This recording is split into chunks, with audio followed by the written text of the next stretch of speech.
Hi, everyone. Good morning. Please take your seats. We will begin shortly. Um, so, welcome to day 3. We made it.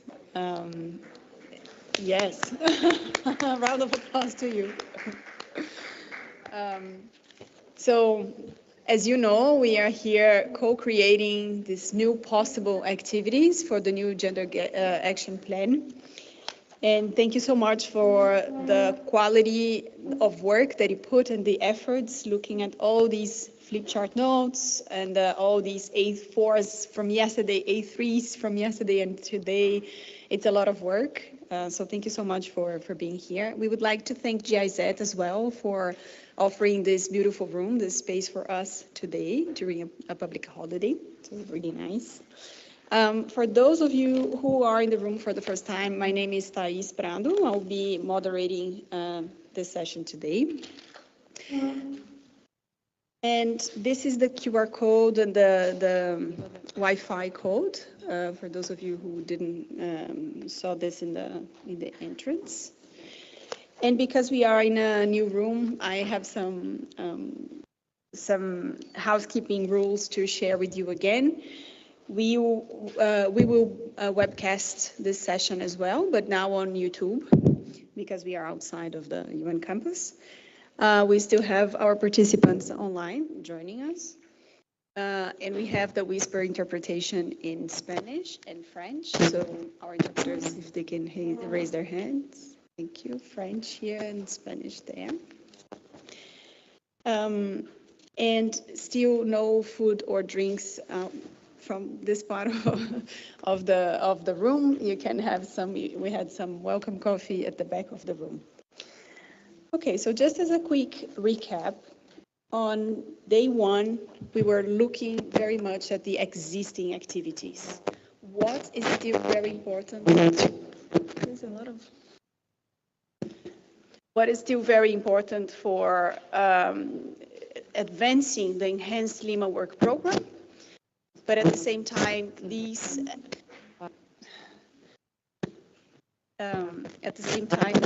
activities still needed some sort of adjustment or some tweaks, some updates. Yeah, maybe.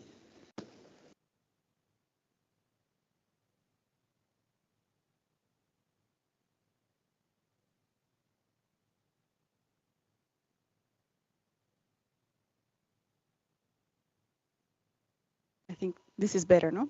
Yeah. So yes, on day 1, we were working on existing activities and doing all the adjustments necessary on those activities that were prioritized by all of you, that you considered were really important for still advancing the Lima Work Program on gender, but they needed some sort of a change. And then yesterday and today, we are looking into new activities or sometimes new deliverables for the activities that are already part of the Gender Action Plan. We will continue doing the rotations. So if you originally yesterday, closer? Okay. If you yesterday was originally in group 1, now you're gonna work on group 4, and then you rotate 2 more times.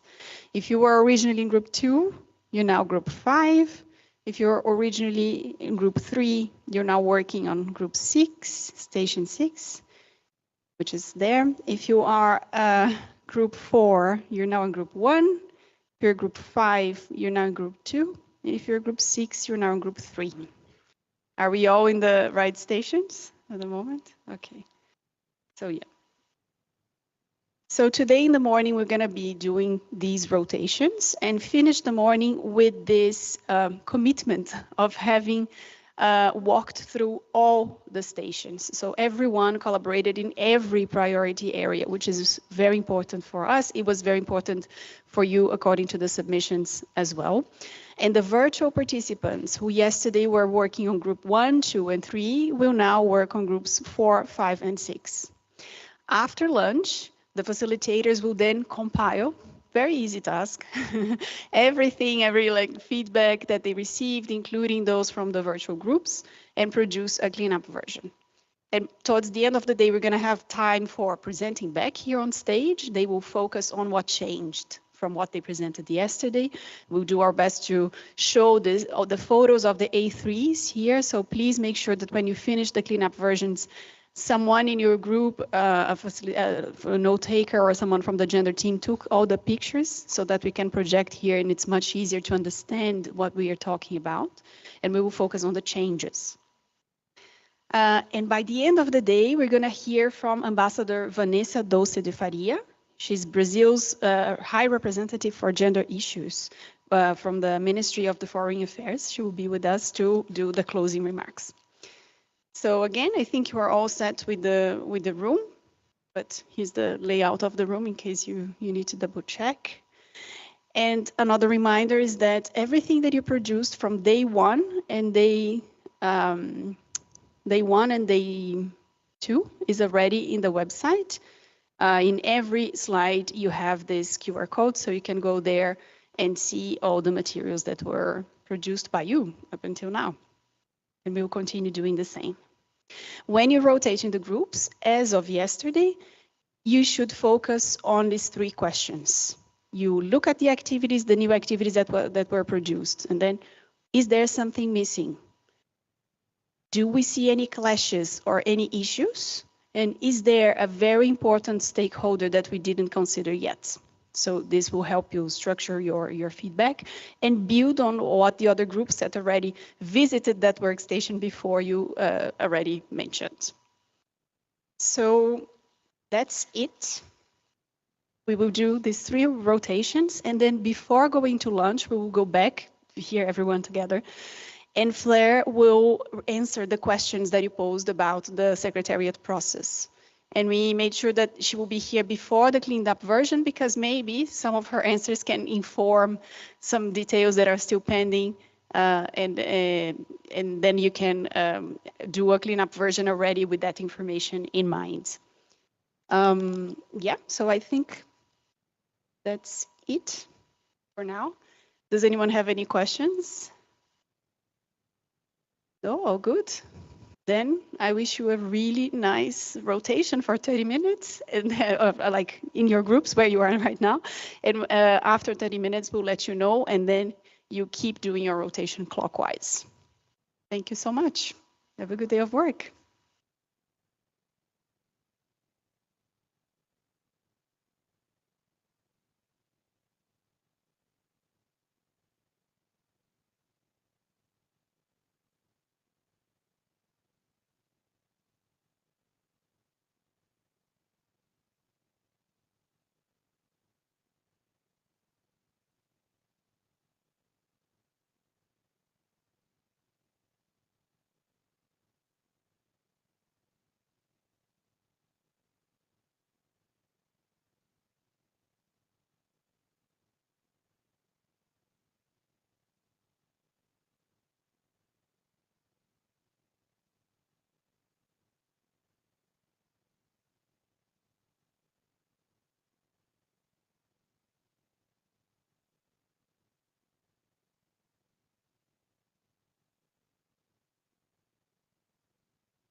In 2 minutes, we will do our rotation. So please wrap up your final thoughts and then rotate clockwise in 2 minutes.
If you haven't done so yet, it's time to rotate.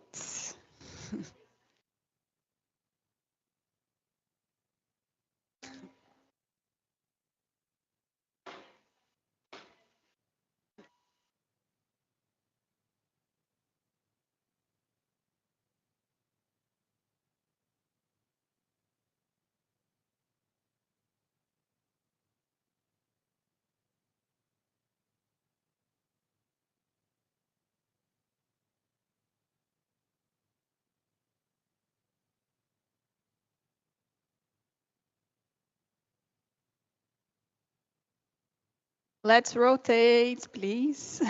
We still have 2 more groups to go. And not a lot of time.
You have 5 minutes to wrap up this rotation.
It's time for our final rotation. So please wrap up and move to the last group.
Moving to our final group.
We have 5 more minutes for this final round.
Hi, everyone. Time is up. Please wrap up your final thoughts.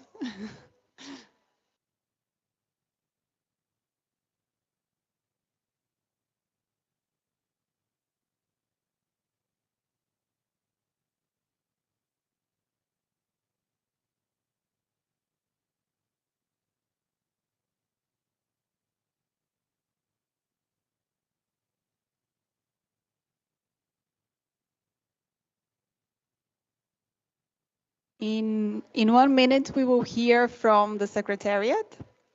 Fleur is here to answer the questions about the process that you raised in the last days. So please finish the group work now.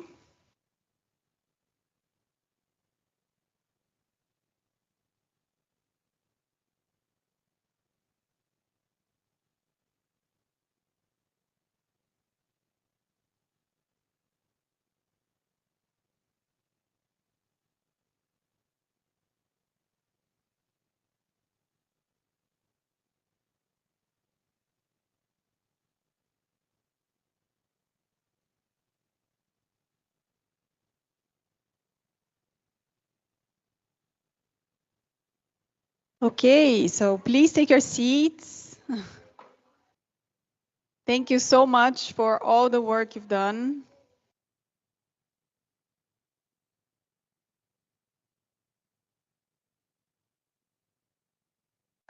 We will now hear from Fleur. She will talk to us about the questions that you raised in the last days about the process.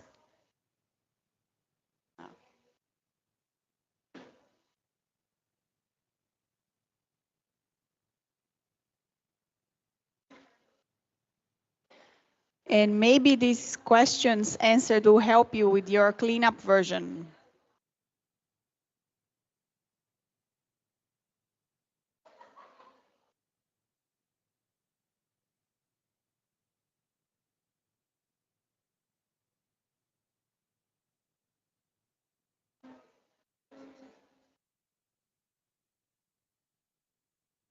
Can everyone hear me?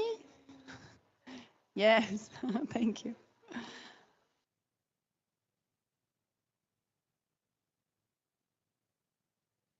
Okay.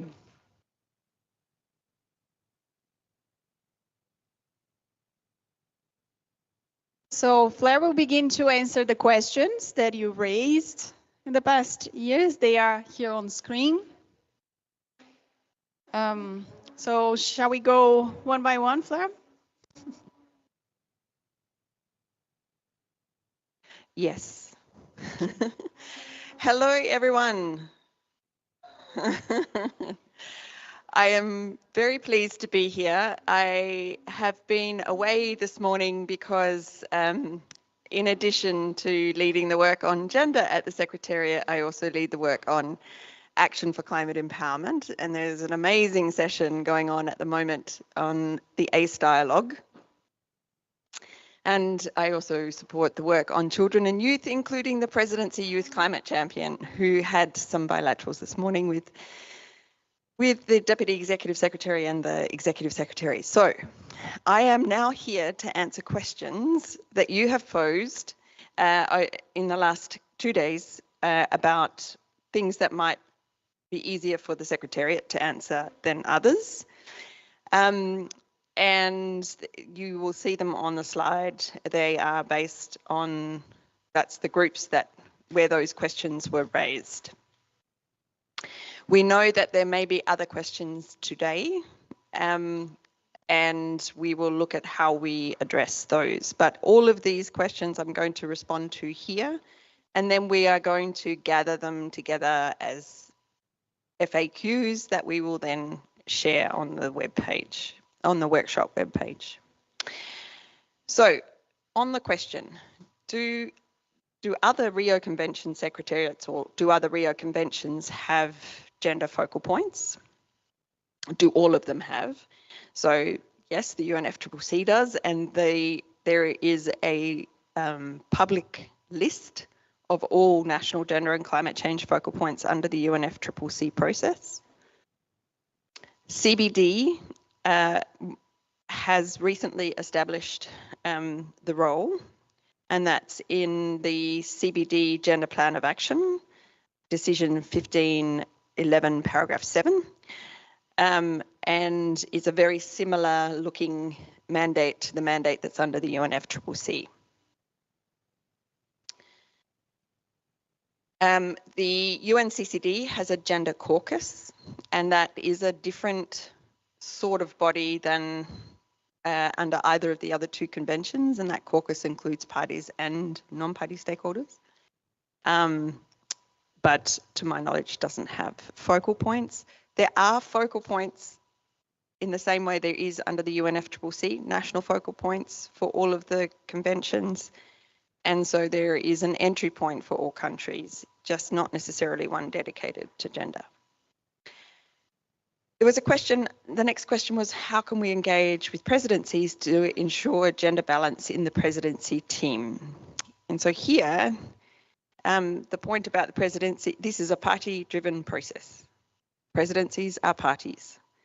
There are various avenues within which parties engage with presidencies throughout the year. That's informal HOD meetings, that's various different forums that presidencies create to have conversations with parties ahead of the COP. So that might be an opportunity. The presidencies also, it has been standard practice for them to engage with the constituencies. So there is a conversation that the presidency has also with the focal points of each of the constituencies. So that's another avenue. And this is the parties have set a goal of gender balance. So this is something that is there, and it's something that can certainly be a conversation with any presidency. I would say, having had an activity under the Gender Action Plan which makes a reference to Gender Day, the link to coherence was particularly useful for the last 5 years in being able to, for the Secretariat to have a conversation with the presidency about how gender was going to be not just on that day, but more broadly going to be considered within the presidency's agenda for each COP. So then on gender integration in NDCs. So who looks at it? And this was a question around whether or not the Secretariat or the SB chairs would be in the best position. So as it is, the Secretariat is already mandated to produce an NDC synthesis report, which we do as a Secretariat, which includes agenda sections. So this is where we work together with our colleagues who are working on the work on NDCs to ensure that there is a focus on gender also within the synthesis report. It's a synthesis report, though, of everything. So what can be included in that report is pretty limited, not just for gender, but for everything. It has a word limit. The past Gender Action Plan also included an activity to produce a biennial report on the implementation of gender-responsive climate policies, plans, strategies and action reported by parties in regular reports and communications under the UNFCCC. So that wasn't just nationally determined contributions, that was also in National Adaptation Plan communications, the national communications, and subsequently the biennial transparency reports, and long-term low emission, so LT-LEDs. And we would say that also many other organisations are looking at NDCs and national adaptation plans and what is communicated to the UNFCCC and producing synthesis reports, perhaps with a more specific focus, whether that's around health or adaptation, or so there is also a lot of material out there. So thinking about, when we're thinking about synthesis, of information, whether that is limited to the UNFCCC process or might want to look a bit broader. And there are other reports within the UNFCCC process that do look at things outside of what's communicated to the UNFCCC. So we certainly can provide examples of that. So about the possibility to divide an outcome deliverable on the local communities and Indigenous peoples platform, and hear about the possibility to have a new deliverable under C2. Anything is possible.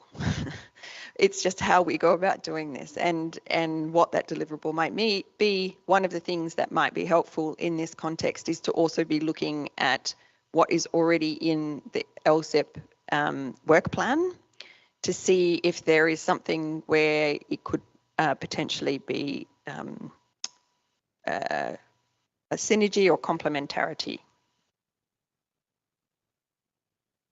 How could it be tracked? Gender that's been discussed across the other negotiations track.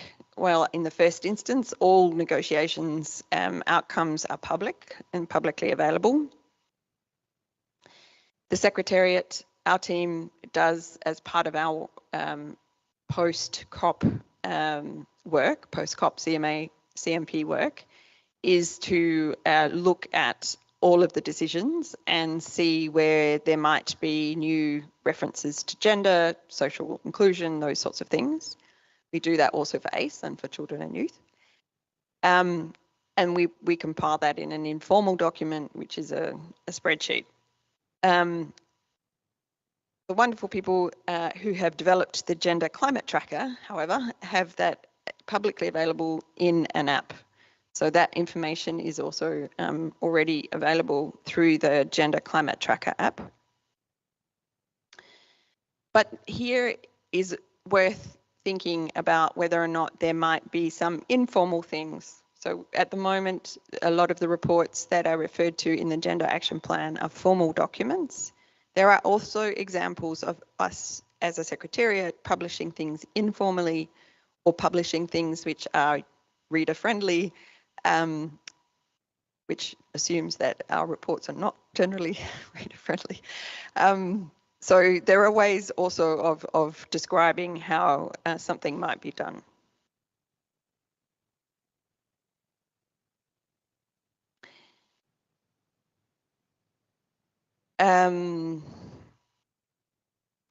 So then group 5, activity 1, collaborate with constituted bodies, implicate finance, tech and capacity building. Could a biennial dialogue be feasible? Certainly, these are things that can be done in session and often are easier to do well, not easier to do, but doing them in session means that you're likely to have at least representatives of many of these bodies also coming to those sessions. Thinking about whether it's the subsidiary body session or the COP is something to consider. In implementation, the negotiations on gender will, generally speaking, be less time consuming. So you can think about what in the time of the Gender Action Plan and the Lima Work Program where there isn't, for instance, a review, there might be the possibility of doing something at the COP as well, or either the COP or the subsidiary body session. Then opening funding windows. So that's not a question necessarily for the Secretariat, because the Secretariat can't open a funding window, but the financial mechanisms of the UNFCCC as well as the Adaptation Fund do have dedicated funding which is relevant for activities under the Gender Action Plan potentially. So the GCF has readiness funding, which is grant-based and also includes funding specifically about the gender action plan that needs to be developed for the Green Climate Fund. But that also can be used for institutional capacity building and the work that's needed in order for that gender action plan to be in place. And we have a representative of the Adaptation Fund here, and I will let her speak to those things more broadly with you. But there is also, this is part of why in the previous Gender Action Plan, there is this reference to making sure that people are aware of what funding is available and how it can be used. And that is an ongoing process because funding does change and funding windows may open. And it is important that you are able to access that information in a way that is useful. And just also to make the point that funding windows of existing financial instruments or institutions will be guided by the governance of those financial institutions. So the GCF board, the Adaptation Fund board, and also the parties who are donors to those and part of the governance structure. It takes time for new funds to be created, and they also then need to be, the capital to actually operationalize them also takes time. So keeping in mind that there is funding available in different funding windows now, in different programs, and access to that is what needs to be communicated broadly and consistently.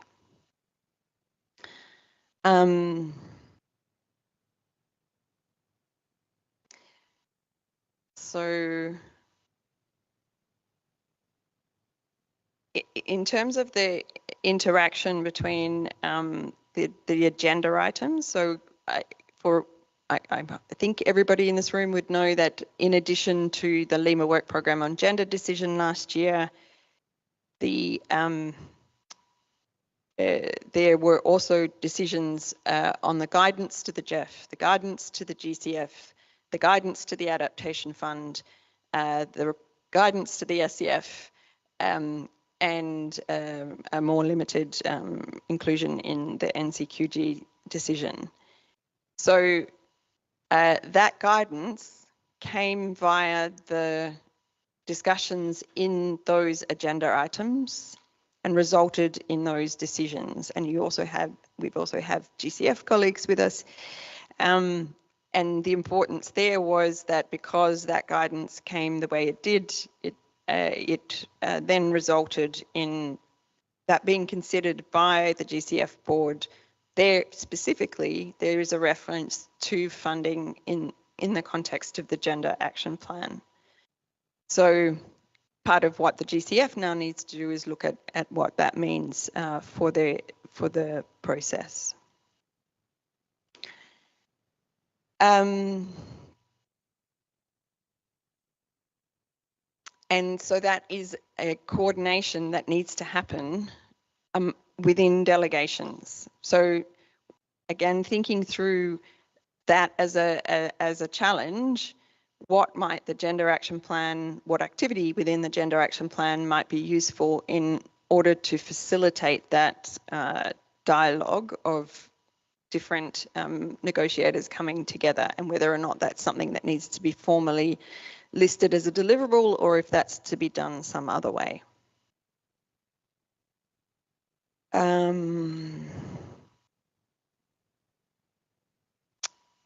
The linkages to the technology workstream, capacity building and just transition.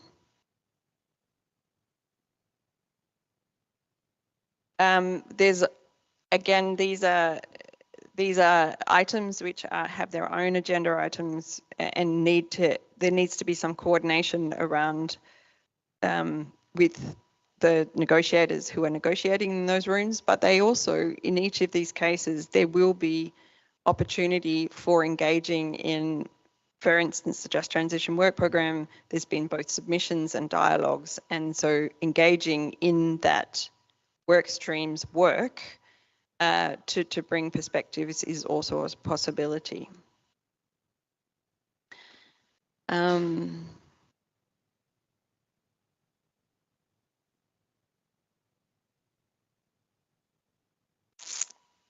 Okay, where does participants' data come from? In the gender composition report, it comes from the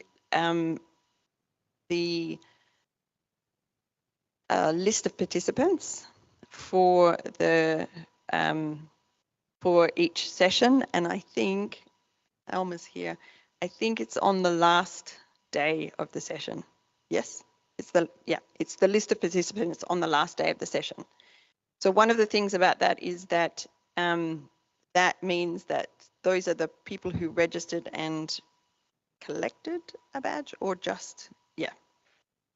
So that means that they're not only registered, but they've also actually collected. So it's the closest we have to knowing whether or not people actually attended. And then the information around the constituted bodies, for instance, and the Bureau, all of that is publicly available information that is published on the elections web pages on our website.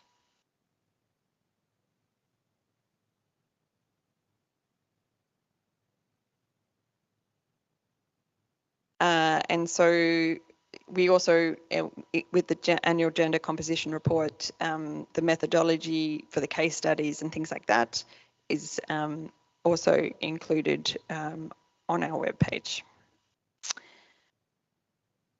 Online group, how to engage countries without a national gender and climate change focal point. So whilst we do have special activities for national gender and climate change focal points, because that's part of the mandate that we have, we recognise that not all countries have appointed national gender and climate change focal points, but that there are people who are engaging on this in this process, and also at a national level.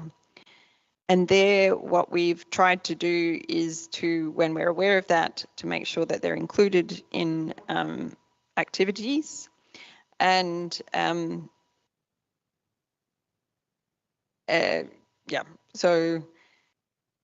and to also make all of the information that we share, the supporting information that we produce or that others produce in support of national gender and climate change focal points, to make that also available on the website.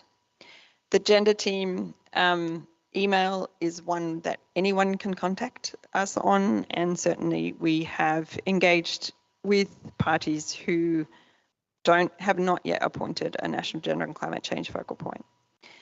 In terms of how to do that, we also, as I said, countries all have national focal points. So one thing is that you can engage the national focal point of a country on gender issues. And in fact, engaging them may be a prompt for them to think about the appointment of a national gender and climate change focal point. And can the GAP address subnational entities? So the GAP, the previous Gender Action Plan, contemplated that it would be a small multi-stakeholder delivery of the Gender Action Plan, and to that there was no limitation to who might be able to address things. And certainly in other agenda items, so for instance in ACE, there is in fact a particular focus on subnational governments because of their linkage to people and the way in which they engage in public participation and access to information.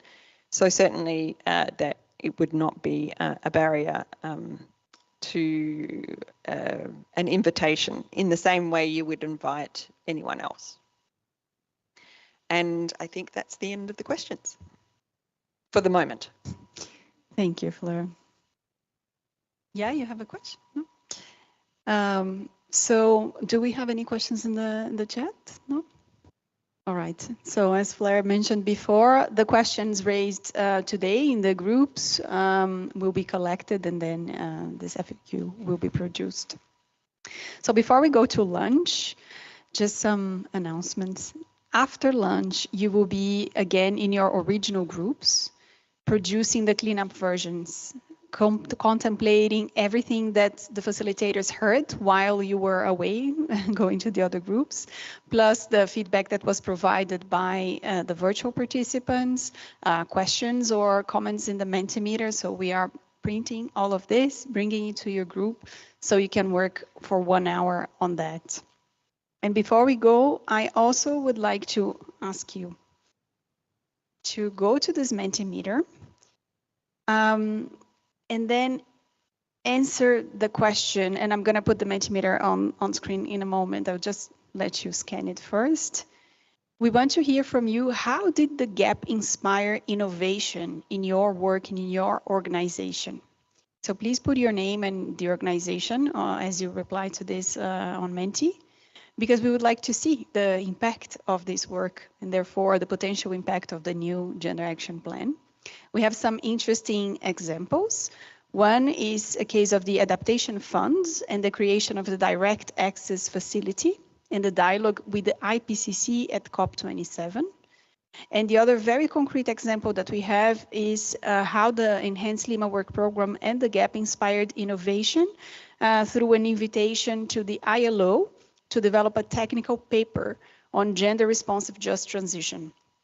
And then after this technical paper, this was followed by a delivery of the ILO and UNFCCC high-level dialogue on this topic at COP28. So I think throughout the workshop, you saw this beautiful graphic. It's now behind the post-it notes of Group 6. You see them again if you want to check, a beautiful graphic produced as the result of that meeting. And in a moment, I'll play a video from Emanuela Pozan from the ILO. She organized this workshop, but she unfortunately could not be with us here today. So she shared the video with this beautiful case study. But for now, I will share my screen with the Mentimeter because I want to see what your question or your answers are to this.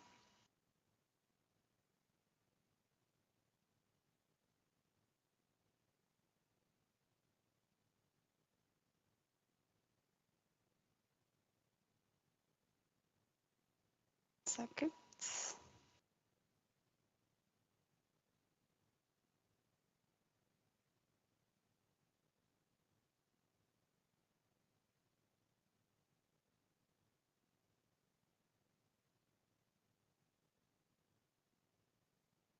So, yeah. GAP Spark Innovation. Yeah, that's true. No.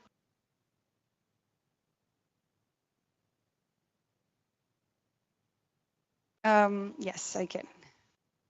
Okay, so now you should be seeing the right screen. I will reshare the other screen with the QR code one more time. Just 1 second.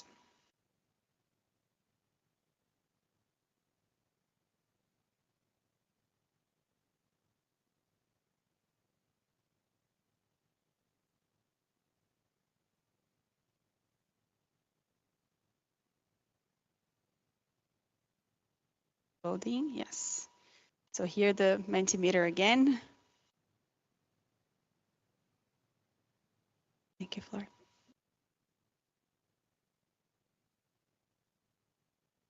Yeah, everyone got it?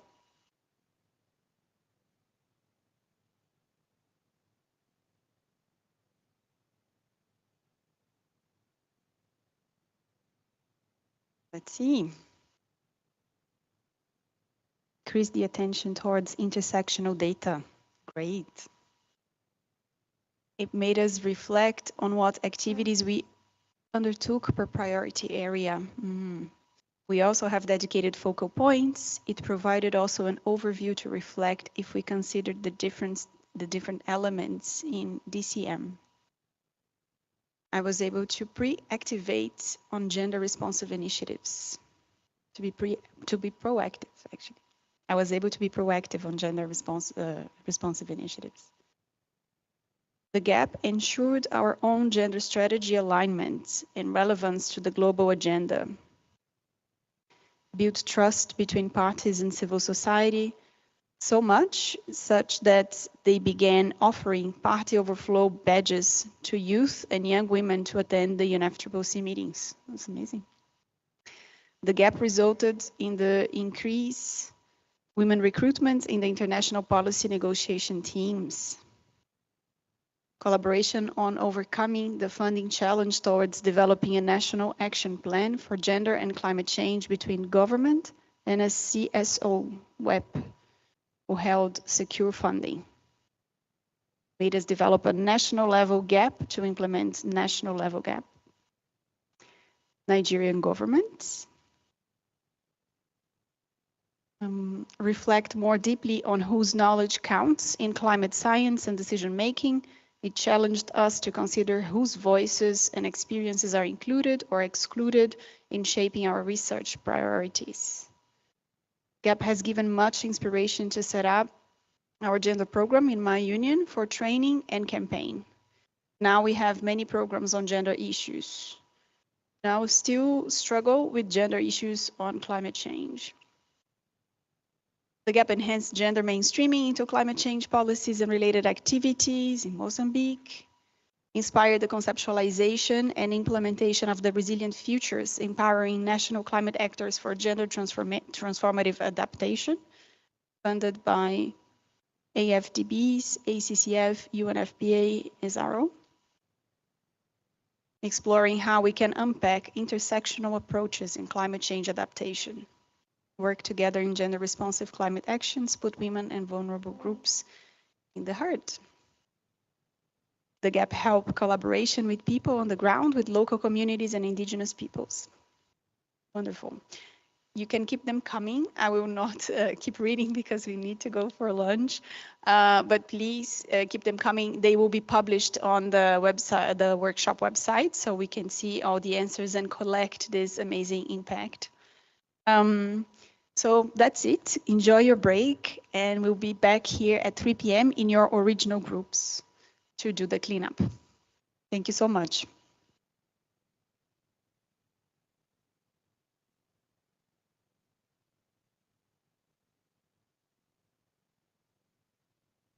Sorry, everyone. I forgot to show the video that I mentioned. It's a very short video.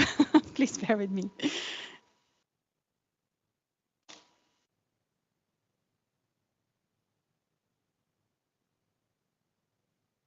It's loading.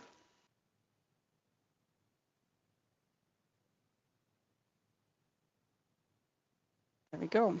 National Labour Organization, we welcome the development of a new gender action plan as a vital. No, we don't have sound for the video. Opportunity to strengthen the interlinkages between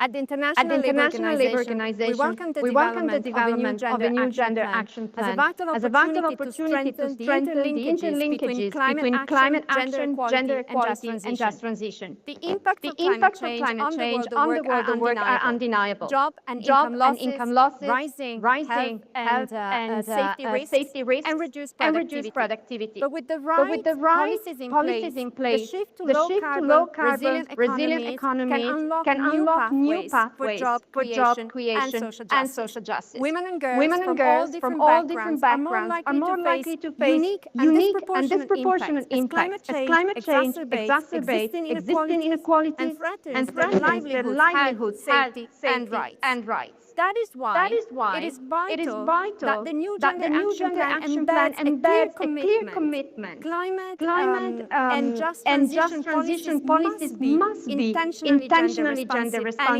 and inclusive from the start, ensuring women benefit equitably from the transition to a greener future. This is particularly important for communities vulnerable to climate change, such as indigenous and tribal peoples. At COP28, the ILO and UNFCCC had a high-level dialogue on delivering a gender-responsive just transition, and it spotlighted key actions. social protection, care policies and care services, sectoral policies, financing, rights, and social dialogue, to ensure that no one is left behind, in particular indigenous and tribal people.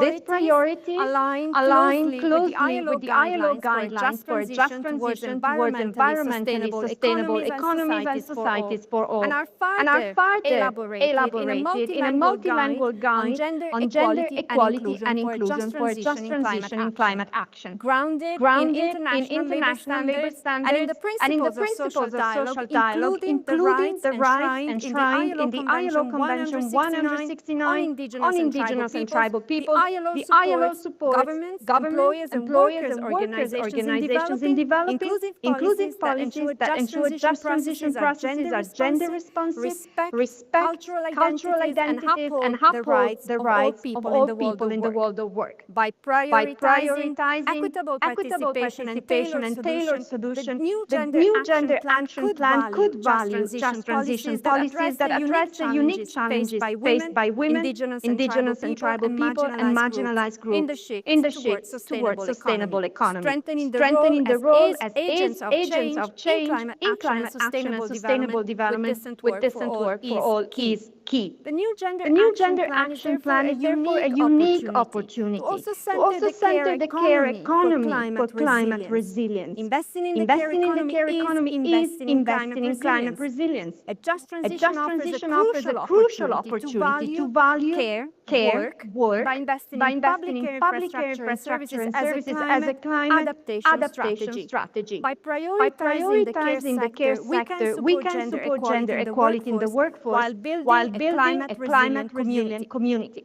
Adopting the ILO 5 as framework for decent work, decent care work provides a roadmap for inclusive policies that respect human rights and promote social justice.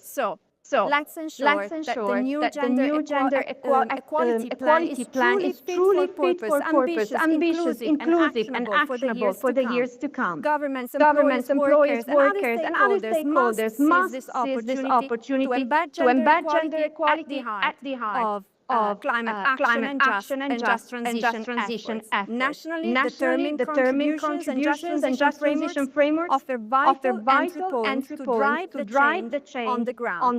The International Labour Organization stands ready to support this journey, bringing its expert convening power and commitment to advancing decent work, inclusion, and rights for all in these changing times.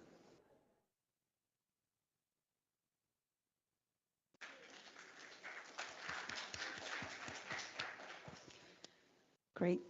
Now, please enjoy your lunch. See you everyone here back at 3 p.m. I will play the video again for those who are online and had an echo, but yeah, you're free to go. If you don't know where to go around here, in the logistics notes in the website, there is some suggestions of restaurants nearby.